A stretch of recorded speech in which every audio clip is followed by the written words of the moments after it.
Bro, sebelum nonton, sedekah subscribe dong.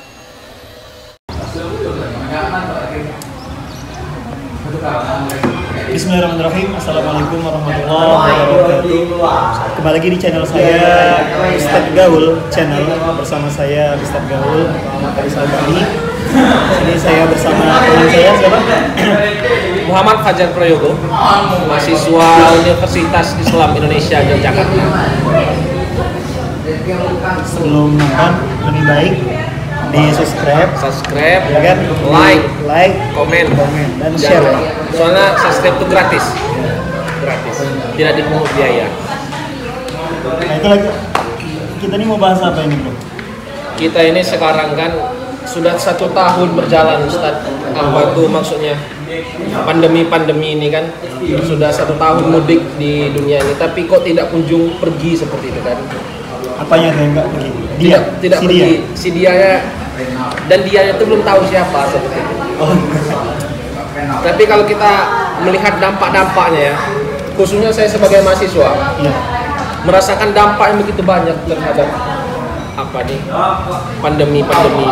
Belajar online tidak begitu efektif. Ya kan? Betul kan? Kalau menurut Ustadz gimana ya? Kalau belajar tuh cuman meningkatkan kualitas otak aja ya, sehingga adab-adab itu tidak ada seperti itu kan. Kalau belajar online kan gitu kan. Gimana pendapat Ustadz tentang dampak pendidikan, dampak corona terhadap pendidikan ini ya? Di era pandemi ini. Di daerah pandemi. Soalnya bukan saya merasakan, tapi seluruh mahasiswa yang merasakan keresahan ini. Iya, seluruh mahasiswa. Nah jadi gini, kita bicara pandemi yang kurang lebih kita vakum sekolah itu dari bulan Februari waktu itu ya. Februari. Ini lagi di Jogja kan? Saya masih di Jogja pas itu. Iya. Kan Ketika itu ya. keadaan itu masih normal, masih kuliah seperti biasa. Tapi sebulan 2 bulan ke depan itu sudah memulai dampak untuk pendidikan. Iya. Nah jadi saya mulai dengan saya percaya dengan perkataan ulama terdahulu. Biasanya salah satu cara mereka menimba ilmu ternyata adalah bertemu dengan guru secara langsung. Seperti syarat sahih Bukhari atau Muslim, itu mereka menyarankan Bukhari, lebih tepatnya Bukhari ya, saya ingat. Syarat dia ingin meriwayatkan hadis itu ternyata dia harus bertemu dengan guru dalam satu zaman itu. Jadi kalau tidak bertemu dengan guru, itu tidak bisa dikatakan hadis itu sahih. Standarnya. Nah, jadi saya ambil pelajaran juga. Ternyata ada juga ulama yang menyampaikan bahwasanya ketika kita ingin belajar sesuatu, apapun itu, pendidikan, tentang duniawi, tentang ukhrawi, tentang akhirat, tentang lifestyle, tentang dunia seperti ini, memang lebih baiknya berguru itu dengan langsung ketemu dengan guru itu sendiri. Face to face Lah, bisa dikatakan. Nah jadi dampak yang pertama kali adalah benar sekali dari pertanyaan dari Bro tadi. Kayak hilang adab. Mungkin kalau kemampuan skill kita dalam memahami sesuatu itu berbeda-beda. Ada orang yang mungkin pintar dalam artian gini, ketika datang materi atau dia cukup lihat di Google atau lihat di referensi melalui buku dan lain sebagainya, dia bisa memahami dengan sangat cepat. Nah tapi ada juga mungkin yang lambat. Nah tapi satu hal yang penting, ketika dia tidak bertemu guru, maka dia tidak akan tahu yang namanya adab. Sedangkan kata ulama, saya kan Ustadz Gaul ya, jadi mas ulama. Kata ahli ilmu, dia mengatakan al-adab qabla al-ilmu. Jadi adab itu sebelum berilmu. Adab dulu baru ilmu. Kira-kira kalau untuk dampak pendidikan secara umum seperti itu, bro. Saya tambahkan sedikit. Dulu ketika zaman Rasulullah itu, para sahabat itu belajar adab itu ada yang 10 tahun, ada yang 20 tahun, bahkan ada yang 30 tahun. Belajar ilmunya cuma dikit, 5 tahun, 10 tahun. Karena adab dulu baru ilmu. Kalau menurut saya dampaknya terhadap pendidikan ini, karena sekolah itu bukan hanya meningkatkan kualitas otak. Kalau meningkatkan kualitas otak, lebih cerdas daripada kita. Orang-orang di luar sana, mohon maaf aja, orang-orang non-muslim itu bahkan lebih cerdas daripada kita. Dalam segi hal ya? Dalam segi hal, untuk bersaing pendidikan lah. Tapi kan kita harus punya nilai plusnya seperti itu. Kan belajar itu kan juga meningkatkan adab seperti itu kan, dan sebagainya seperti itu. Bahkan Saya merasakan komunikasi yang paling indah itu adalah bertemu kan. Bertemu ya. Komunikasi yang paling indah adalah bertemu. Benar sekali. Komunikasi lewat handphone itu kurang enak. Bertemu itu yang paling enak. Itu kalau dampak pendidikan yang kita rasakan sekarang. Saya kan merasakan resah juga. Ya makanya saya tambahkan lagi, akan lahir satu generasi atau generasi bisa saya katakan orang pintar, cuman orang pintar yang menjadi bodoh, ya kan? Kalau saya pernah mendengar itu, bro ya. Jadi ada istilah seperti ini, semakin lu belajar gitu kan, semakin lu menambah kebodohan lu. Jadi dalam arti bodoh seperti ini, banyak referensi yang dia dapatkan, tapi karena dia tidak bertemu guru, jadi dia tentang ilmu yang dia miliki pun ragu. Saking banyaknya dia stres. Nah itulah hadirnya orang-orang, mungkin dia doktoral atau dia S2 di kampus-kampus ternama, tapi ketika dia melihat uang, itu langsung korupsi. Atau ketika dia menjadi pemimpin negara, dia tidak amanah, dia tidak melakukan hal yang sewajarnya dilakukan oleh pemimpin. Itu dalam hal pendidikan. Itu akan lahir satu generasi seperti itu. Sedangkan kita di akhir zaman ini dituntut dengan adanya satu generasi yuhibbuhum wa yuhibbunahu. Allah mencintai mereka dan mereka mencintai Allah. Azillatin 'alal mu'minin, a'izzatin 'alal kafirin.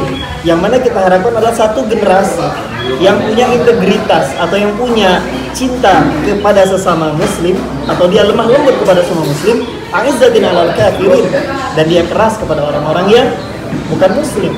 Dalam artian keras dalam satu hal, yang terutama akidah dan juga jahiliyah, kebodohan. Nah, seperti itu. Nah, ini kan adalah satu dampak yang akan kita rasakan dan PR bagi kita yang ingin kita realisasi.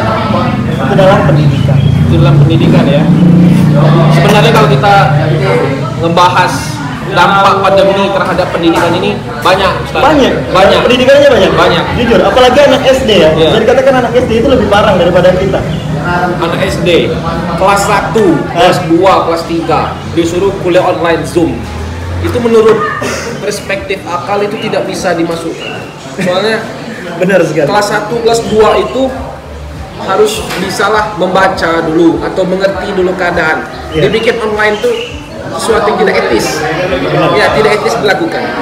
Kalau saya sebagai mahasiswa merasakan dampak yang cukup negatif lah terhadap pendidikan daring ya. Pendidikan daring ini.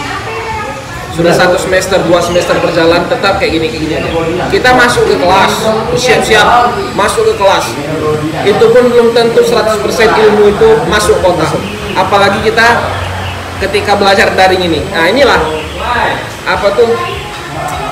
suatu dampak negatif yang perlu kita berikan garis bawahi seperti ini.